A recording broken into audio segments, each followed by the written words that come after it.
इस्लाम को मिटाया जाए, मुसलमानों को मिटाया जाए। लेकिन इस मजहब का हादी अल्लाह ने मोहम्मद रसूलुल्लाह सल्लल्लाहु अलैहि वसल्लम को बनाकर भेजा है। ये मजहब मिटने के लिए नहीं आया है, बल्कि सारे मजहबों पर गालिब होने के लिए आया है और ये कयामत तक के लिए मजहब बाकी रहेगा। हुजूर अलैहिस्सलातु वस्सलाम इस दीन के बानी, जिन्होंने मक्के में रह करके पूरे दुनिया में मजहब इस्लाम को फैलाया। आज पूरी दुनिया में मजहब इस्लाम फल और फूल रहा है। फैलाने वाला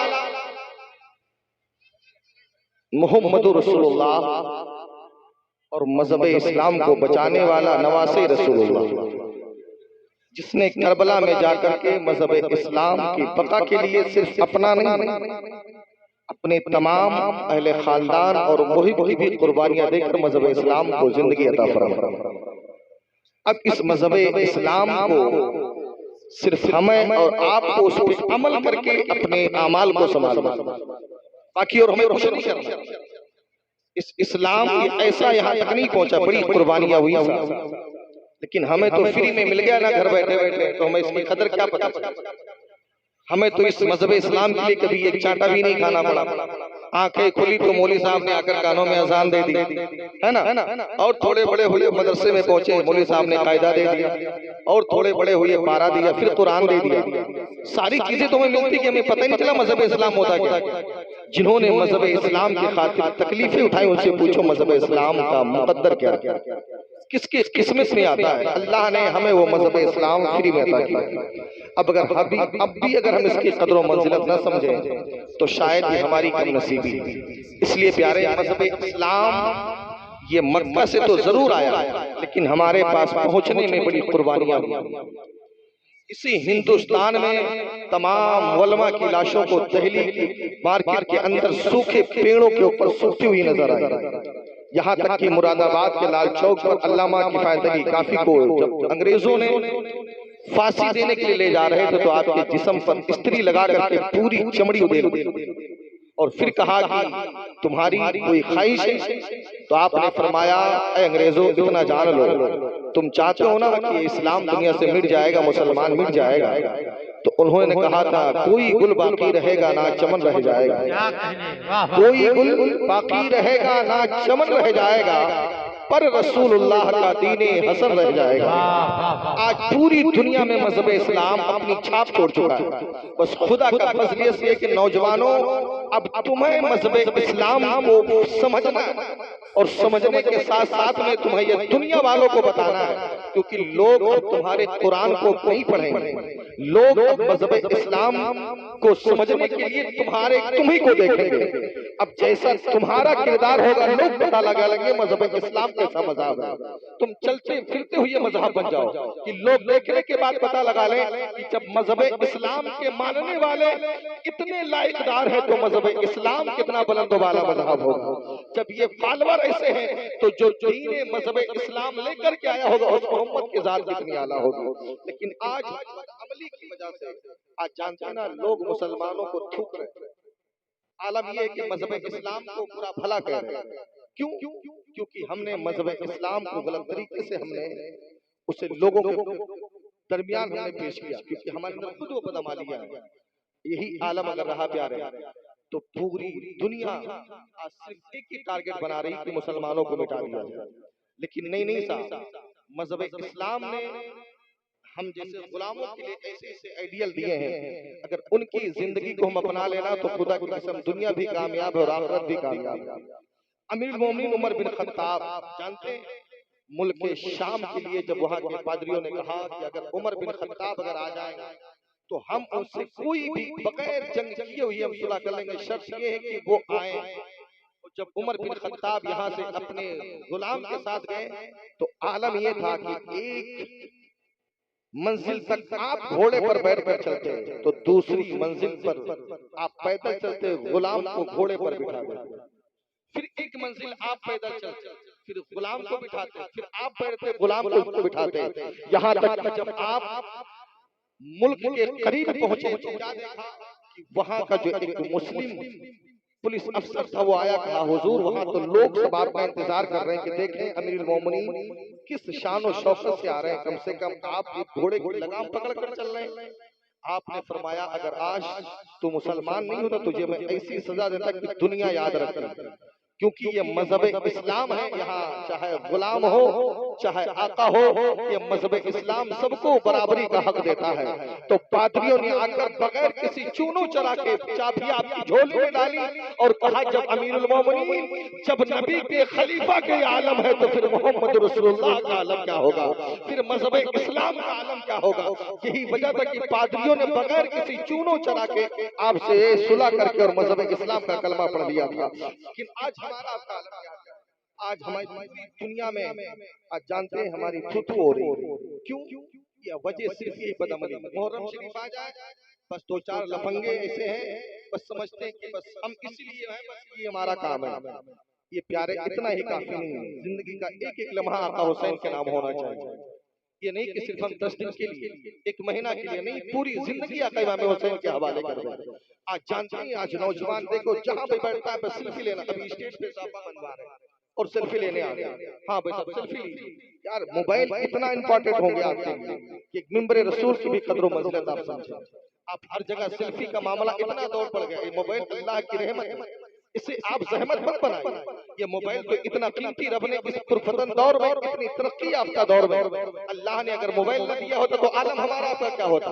आज से 30-40 साल पहले अगर मेरा बेटा बंबई या सऊदी में होता था ना तो कितनी तकलीफें होती थी। खबर लेने के लिए एक एक महीना भी लग जाते थे, हमें खबर मिलने में, खत जाने आने में कि हाँ क्या मामला है। एक हफ्ते में खत जाता फिर आता, फिर पता चलता कि हाँ मेरा बेटा खैरियत से, फिर बेटे को पता चलता कि मेरे घर वाले खैरियत से। आज खुदा का फजल कितना बड़ा है कि नंबर डायल करो 10 सेकंड में पता चल जाता मेरा बेटा खैरियत से।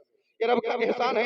अगर मेरा बेटा सऊदी में, नंबर डायल करो 1 मिनट में पता चल जाता मेरा बेटा खैरियत से। जो खबर 2-2 महीने में वो खबर 1 मिनट में लगती। अगर मेरा बेटा लंदन अफ्रीका में भी हो तो 1 मिनट में नंबर डायल करो पता चल जाए। लेकिन बंदे को चाहिए था कि हमें नंबर डायल करने के बाद बात करता, फिर मोबाइल का नंबर काटने के बाद में तुरंत रब के हुजूर सजदे में गिर जाता, मौला तेरा एहसान है।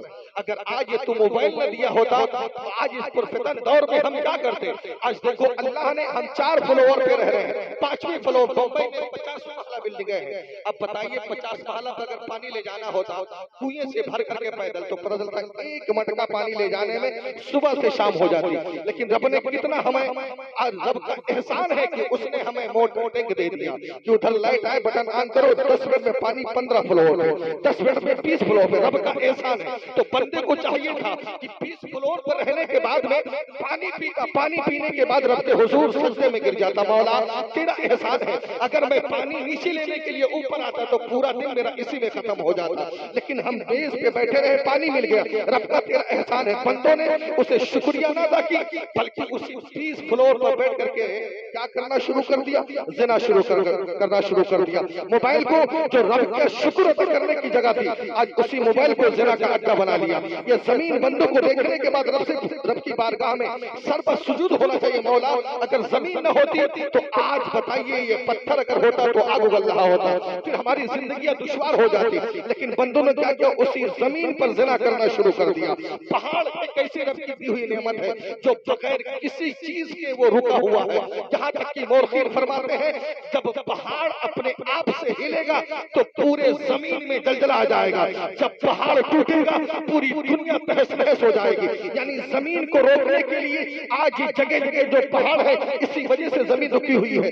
बंदों को चाहिए था जब पहाड़ पर जाते तो रब का शुक्र अदा करते, लेकिन बंदों ने पहाड़ पर जाकर भी ज़िना शुरू कर दिया। आज आलम यह है कि जो सफर पहले 6 महीने में होता था आज वो सफर मुंबई का 24 घंटे में होता है बाई ट्रेन। लेकिन जब ट्रेन में बंदा सफर करके उतरता तो फर्ज बनता था कि रब के हुजूर में 2 रकात शुक्राना पड़ता। लेकिन बंदों ने क्या किया, उसी ट्रेन में भी ज़िना करना शुरू कर दिया। प्लेन में जो सफर 2 2-2 साल में होते थे, वो सफर अब 5-6 घंटे में हो रहे हैं। बंदों को चाहिए था जब वो दुबई, अमेरिका, लंदन जब उतरते, उतरने के बाद रब के हुजूर 2 रकात शुक्राने का सजदा अदा करता, लेकिन नहीं, उसी प्लेन में सजदा करना, सजदे की जगह पर जिना शुरू कर दिया। हिल स्टेशन पर जिना, मकान में जिना, दुकान में जिना, खरिहान में जिना, खेत में जिना, यहाँ तक कि पहाड़ों पर जिना, ट्रेन में जिना, प्लेन में जिना। जब हर तरफ से जिना आम हो गया तो रब ने बंदों को औकातियात दिलाने के लिए एक छोटा सा कीड़ा भेजा। वो कीड़ा इतना बारीक था कि उसे दुनिया देख न सकी। मेडिसिन का पावर हाउस रूस भी उसका पता न लगा सका, यहाँ तक कि ताकत का पावर हाउस अमेरिका भी उसका पता न लगा सका। चाइना, साइंस की दुनिया, चाइना भी उसका पता न लगा सका। अमेरिका का आलम ये कि ताकत की दुनिया में पूरी दुनिया पर हुक्मरानी करने वाला, लेकिन उस कीड़े से लड़ने को तैयार नहीं। मेडिसिन का दुनिया रूस, उससे लड़ने को तैयार नहीं। चाइना, साइंस की दुनिया लड़ने को तैयार नहीं। हमारा भारत जिसकी आधी दौलत मिलिट्री पे खर्च होती है, अब पाकिस्तान अगर आगे दिखाए तो इंडिया पाकिस्तान को निस्तो नाबूद कर दे, लेकिन आज वो भी उससे लड़ने में असक्षम रहा, उससे लड़ने को तैयार ना हुआ।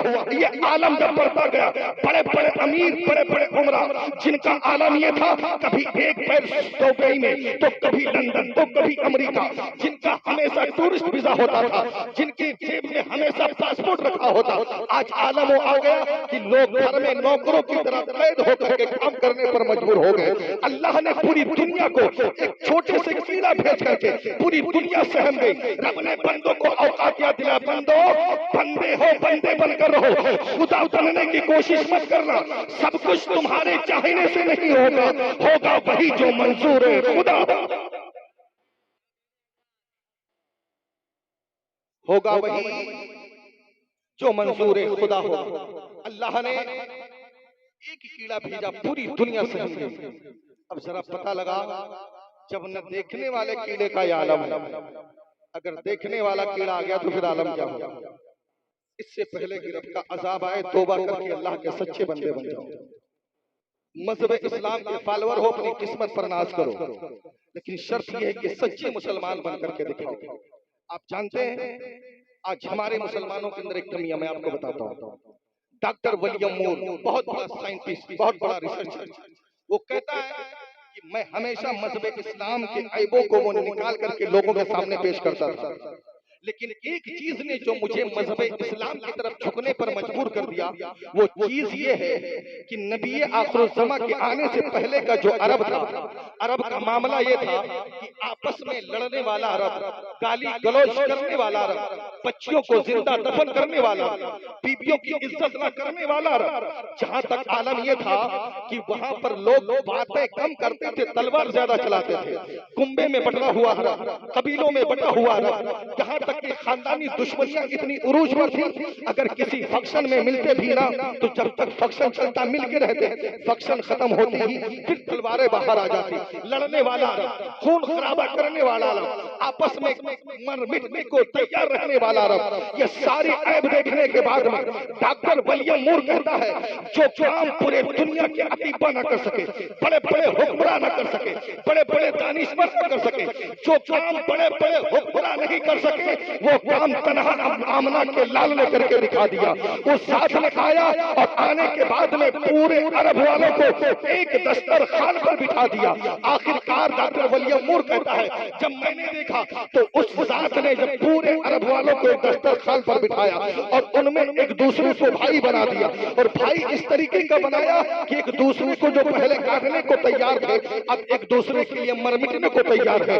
ये इतनी अक्सरियत तो चमचम आई क्यों? जब मेरे हुजूर ने मक्का से मदीने को हिजरत फरमाया, तो आप जानते हैं जो सहाबा ने मक्का से मदीने को हिजरत फरमाया उन्हें मुहाजिरीन कहते हैं, और जिन्होंने मदीने में इस्तकबाल किया उन्हें अंसार कहते हैं। तो जो मुहाजिरीन ने हिजरत की, मदीने के सहाबा ने उन्हें दिल खोल करके उनका इस्तकबाल किया, उनका वेलकम किया। बल्कि इतना नहीं, ये भी कहने लगे, भाई तुम इस्लाम के खातिर हिजरत करके आए हो, ये मेरा घर है, आधा तुम्हारा है आधा हमारा है, ये मेरे बिजनेस है, आधी तुम्हारी आधी हमारी, ये मेरी जायदाद है, आधा तुम्हारा आधा हमारा, ये मेरा बैंक बैलेंस है, आधा तुम्हारा आधा हमारा। जाओ साहबा किराम पर, उन्होंने कहा भाइयों तुम्हारी तुम्हें दौलत मुबारक हो, हमने दौलत हिजरत मैंने दौलत के लिए नहीं की है बल्कि अल्लाह और रसूल के रिजा के लिए की है। हमने दौलत छोड़ी है रब की रिजा के लिए, जायदाद छोड़ा है रब की रिजा के लिए, हमने घर बार छोड़ा है रब की रिजा के लिए। हम इसी मदीने में पनीर बेचेंगे, इसी मदीने में दूध बेचेंगे, इसी मदीने में कपास बेचेंगे, इसी मदीने में कपड़ा बेचेंगे। और फिर फरमाते हैं जिन सहाबा ने मदीने में तिजारत फरमाई, ज्यादा दिन नहीं गुजरा अल्लाह ने उन्हें इतनी दौलत दी, दुनिया को पैगाम दे दिया कि जो अल्लाह और रसूल की खातिर हिजरत करता है, घर बार छोड़ता है, अल्लाह माल और दौलत यहाँ देगा, मरने के बाद जन्नत वहां देगा। नारे तकबीर, नारे रिसालत, शोहदाए करबला कॉन्फ्रेंस, वलमाए अहले सुन्नत, नारे तकबीर, नारे रिसालत। बहुत उम्दा बयान माशाअल्लाह। इसलिए प्यारे इस वक्त कि हमारी अंदर जो हुजूर ने जो सहाबा और हुजूर के वो साथी जिन्होंने हमेशा मर मिटने के लिए इस्लाम पर तैयार रहते थे, आज हमने क्या सीखा है? आज घर घर में, गांव गांव में हम कभी खानदान में बैठे, कभी कबीलों में बैठे। अब तो हद ये हो गई कि हम पार्टी बंदी में बढ़ गए और ये इतना धीरे धीरे हमारा माशरा कमजोर होता गया कि अब हमें जितना भरोसा एक दाढ़ी काटने वाले मुल्ला पर है, उतना भरोसा हमें अल्लाह पर नहीं। समझ रहे? आज जो तावीज प्रिंट करा कर देता है, जितना भरोसा उस पर है उतना भरोसा हमें रब की जात पर नहीं। अब इससे पता लगा हमारा ईमान किस दर्जे का है। अब तो हमारा इतना ईमान भी घट गया, अगर सामने से बिल्ली भी गुजर जाए तो कहते अरे बिल्ली ने रास्ता काट दिया। ये हमारा ईमान है। अबे तारीख पढ़ के देख, हम उस कौम से ताल्लुक रखते हैं जब हमारी कौम ने दरिया भी में रास्ता मांगा है तो अल्लाह ने दरिया में भी रास्ता अता फरमाया। तारीख हमने पढ़ना भुला दिया। आज हम ये घटिया अकीदा लेकर फिर रहे हैं और फिर कहते हैं हमारा कोई सुनने वाला नहीं है, हमारी कोई सुनने के लिए तैयार नहीं है। अब आप अंदाजा लगाएं रब ने हमें कितनी नेमतें अता फरमाई हैं। आप एहसान करो, थोड़ी देर के लिए आप तसव्वुर की दुनिया में जाओ। ये सिर्फ 6 फीट का बॉडी नहीं है, इसमें जानते 2 हाथ हैं, 2 पैर हैं, 2 फेफड़े, 2 किडनियां, 1 हार्ट है, 1 लीवर है। रब के कितने एहसानात हैं जो हमें बगैर किसी पैसे के पैदा फरमाए। ये जमीन का फर्श है रब ने, ये रब का एहसान है। ये आसमान का शामियाना रब का एहसान है। हमारा जब दिल करे हम जमीन पर चले फिरे, खेत जोते, हल बोए, जमीन पे पैदावार करें, आसमान से बारिश हो, ये रब का एहसान है। आप चाहे जब हरियाली देखें, जब दिल करे हम खेत बागीचे देखें, रब का एहसान कितना है। जब हमारा दिल करे हम गेहूं पैदा करें, गेहूं से कई प्रकार की रोटियां हम खाएं, चावल पैदा हो, जब दिल करे उस चावल को हम कई प्रकार के बनाकर खा सकते हैं। रब का एहसान देखें आप, जब दिल करे गोश्त खाएं, मटन खाएं, चिकन खाएं, समंदर की मछलियां हमारे लिए, माँ के सीने का दूध हमारे लिए, भैंस का दूध हमारे लिए, गाय का दूध हमारे लिए। ये रब की कितनी नेमतें हैं। अब अंदाजा करें, सीजनल सब्जियां, ये रब की नेमतें हमारे लिए। जब दिल करे हम सीजनल सब्जियां खाएं, जब दिल करे सीजनल फ्रूट खाएं। आम हमारे लिए, केला हमारे लिए, लीची हमारे लिए, खरबूजा, तरबूजा, सेब, नाशपाती, ये सारी चीजें हमारे लिए। मगजियात, बादाम, किशमिश, काजू, पास्ता, अखरोट, ये सारी नेमतें हमारे लिए। रब की कितनी नेमतें हमारे लिए हैं। अब आप अंदाजा लगाएं। अब आपको किसी मौलवी की नहीं मानना, मत मानो, किसी बाबा की नहीं मानना, मत मानो, तुम्हें कहीं जाने की जरूरत नहीं है। सारी नेमतें रब के सामने रखने के बाद सारी बस्ती जब सो जाए ना, अपने आप को अपने कमरे में पैक करने के बाद में अब तू रब के हुजूर हाजिर हो और कहे मौला अगर जमीन का फर्श हमारे लिए तो हम किसके लिए, आसमान का शामियाना हमारे लिए तो हम किसके लिए, ये सीजनल सब्जियां हमारे लिए तो हम किसके लिए, समंदर की मछलियां हमारे लिए तो हम किसके लिए, यहाँ तक कि गेहूं, धान, चना, मटर, ज्वार, ये हमारे लिए तो हम किसके लिए, यहाँ तक कि गोश्त, चिकन, मटन हमारे लिए तो हम किसके लिए, यहाँ तक कि सीजनल फ्रूट्स हमारे लिए तो हम किसके लिए, ये सीजनल मगजियात हमारे लिए तो हम किसके लिए, ये सारी नेमतें हमारे लिए तो हम किसके लिए। जब एक बंदा अपने रब के हुजूर ये सवाल करेगा तो रब की रहमतें पुकार कर कहती हैं वमा खलक़तुल जिन्ना वल इंसा इल्ला लियअबुदून। बंदे सारी नेमतें तेरे लिए, तेरी पेशानी का सजदा हमारे। वाह वाह वाह वाह, जिंदाबाद जिंदाबाद। रब ने बंदे से सिर्फ बदले ने क्या मांगा? एक सजदा मांगा, तेरी पेशानी का सजदा। आज वो भी हम जुमा वाले। अब इससे अंदाजा लगाओ, अगर रब का एक कानून होता जो जुमा की नमाज पढ़ेगा खाना मिलेगा, हफ्ता भर नहीं मिलेगा, तो पता चलता बंबई जाते नहीं आते, लेकिन मस्जिद जरूर जाते। लेकिन रब का एहसान है, हम हफ्ता भर पे जाएं या साल भर पे जाएं, लेकिन रब हमें खाना 2 टाइम का जरूर देता है। उस रब का एहसान है, इसलिए रब के हुजूर जाया करो। हुसैन का महीना याद है, हुसैन का पैगाम याद नहीं है। हुसैन आखिरी वक्त में भी आलमे सजदे की हालत में आपका सर से जुदा हुआ। गुलामों को पैगाम क्या दिया? अगर परदेश में हो तो भी नमाज मत छोड़ना, दुश्मनों के बीच में हो, यहाँ तक कि बच्चे भूखे प्यासे भी हो, बीबिया भी परदेश में हो, यहाँ तक कि 6 माह का असगर भी गया, नौजवान अकबर भी गया, भतीजा भी गया, मुहिब भी गए, बिरादर भी गए, लेकिन इमाम ने बताया परदेश में है, दुश्मनों के बीच में है, तीरों तलवारों के नरगे में है, लेकिन जब रब की इबादत का वक्त आया तो हुसैन सजदे में गया।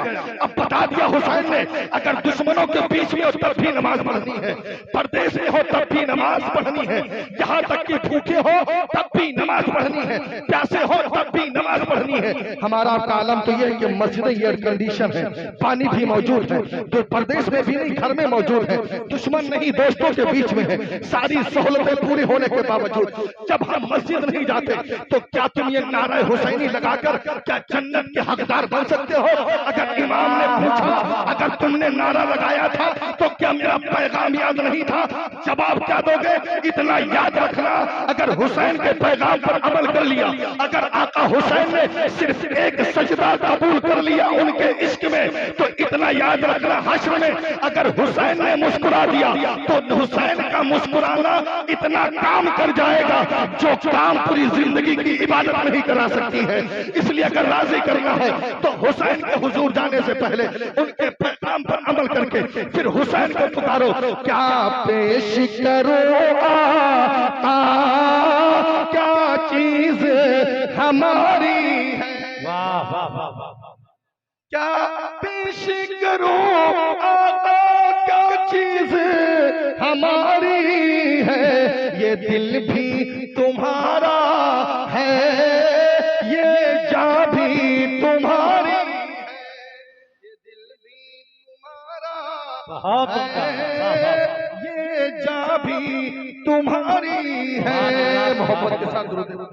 अल्लाहुम्मा सल्ली अला सय्यिदिना मौलाना मुहम्मद बारिक वसल्लम सल्लल्लाहु अलैहि या रसूलल्लाह सल्लल्लाहु अलैहि वसल्लम।